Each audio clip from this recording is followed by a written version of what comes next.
बिस्मिल्लाहिर्रहमानिर्रहीम। मेरे अज़ीज़ पाकिस्तानी भाइयों बहनों बच्चों अस्सलाम वालेकुम। सबसे पहले आज आपको यौम तकबीर यानी 28 मई के लिए मुबारकबाद देता हूँ। ये वो दिन है जिस दिन हमारी मेहनतों का मेरे रफ़्क़ा कार की मेहनतों का समर जो था वो आप सबको मिला और आप सब ने देखा। और हम लोगों ने बड़ी मेहनत की थी, 18 घंटे 20 घंटे काम करते थे। और मैं तमाम चीज़ें छोड़ छाड़ के बड़ी आला नौकरी वगैरह पाकिस्तान आया था। 71 के बाद जो हमारा हशर हुआ था वो मैं कभी भूल नहीं सकता था। और मैंने उनको ये पेशकश की भुट्टो साहब को कि मैं एटम बम बनाने की सलाहियत रखता हूँ, मैं इंशाल्लाह बना दूँगा। तो उन्होंने पूरी मुझे तमाम सहूलतें दे दी और मुझे ये काम जो था मेरे सपोर्ट कर दिया। और हमने बहुत ही कम अरसे में माशाल्लाह 6-7 साल के अंदर ही एटम बम बना लिया, जो कि दुनिया के लिए एक मुआजिज़ा था। वो कभी तसव्वुर नहीं कर सकते थे कि वो मुल्क जो गाड़ियाँ बैलगाड़ियाँ सही नहीं बना सकते, साइकिल सही नहीं बना सकते, वो एटम बम कैसे बना सकता है।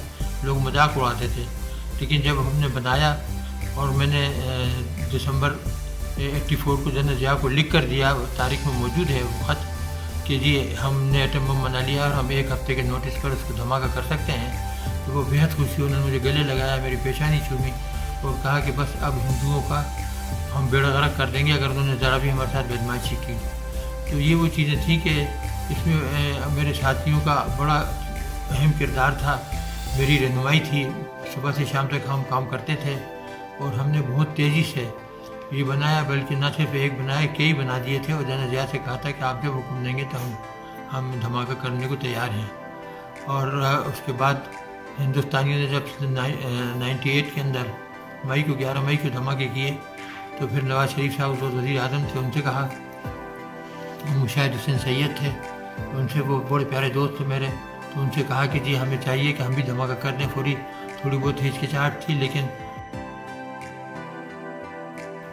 मुल्क का मफाद जो था वो सबको अजीज़ था और ये फैसला हुआ कि धमाका कर दिया जाए। और फिर हमने हिंदुस्तान के 5 के बदले 6 धमाके कर दिए और उनका मुँह हमेशा के लिए बंद कर दिया। उससे चंद दिन पहले यानी अप्रैल में हमने लॉन्ग रेंज मिसाइल बनाई थी, क्योंकि 1500 किलोमीटर जा सकती थी और ये एटम बम लेकर जा सकती थी। और हिंदुस्तान के हर शहर को हम 5 मिनट से लेकर 10 मिनट के अंदर उड़ा सकते थे, दिल्ली हो, बॉम्बे हो, वगैरह वगैरह सब। तो अल्लाह ताला का शुक्र है हमने पाकिस्तान को नाकाबिल तस्खीर दिफा मुहैया कर दिया। और अभी ये जो है मोदी वगैरह ये जो शोर मचाते हैं, इनकी कभी जरूरत नहीं होगी कि ये पाकिस्तान के ऊपर हमला करें।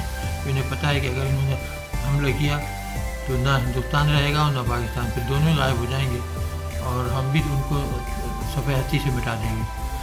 बहुत मुबारक हो आपको दोबारा।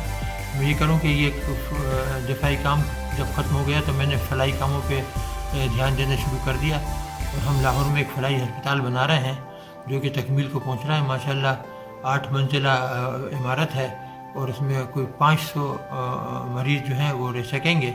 और वहाँ पे डायलिसिस सेंटर भी है और हमने जो उसका OPD है वो बहुत बड़ा बनाया हुआ है। और हमने सिर्फ 4 साल के अंदर 5 लाख लोगों का मुफ्त इलाज किया, ना सिर्फ कंसल्टेशन बल्कि दवाएं भी हम मुफ्त देते हैं। तो आप इसको ध्यान में रखिएगा, मदद कीजिए हमारी इस काम में, क्योंकि ये गरीबों के लिए बहुत ज़रूरी और अहम चीज़ है कि उनको तिब्बी इमदाद मुहैया की जा सके। मैं आप सबको फिर दिली मुबारकबाद देता हूँ और आप पाकिस्तान का ख्याल रखिए, पाकिस्तान के लिए जान दीजिए जिस तरह हमने अपनी जान दे दी और पूरे ख़ानदान को कुर्बान कर दिया यहाँ आकर। हमें इस पर कोई शिकायत नहीं है, हमने अपना फ़र्ज़ अदा कर दिया। मैं एटम बम बना सकता था, मुझे ये सलाहियत आती थी और किसी को पाकिस्तान में अली बे भी नहीं पता था इसका। और मैंने जब भुट्टो साहब से कहा तो उन्होंने पूरी यकीन कर लिया, क्योंकि मैं झूठ नहीं बोल रहा था। और फिर पूरे प्रोग्राम के हेड गुलाम इसाक़ साहब थे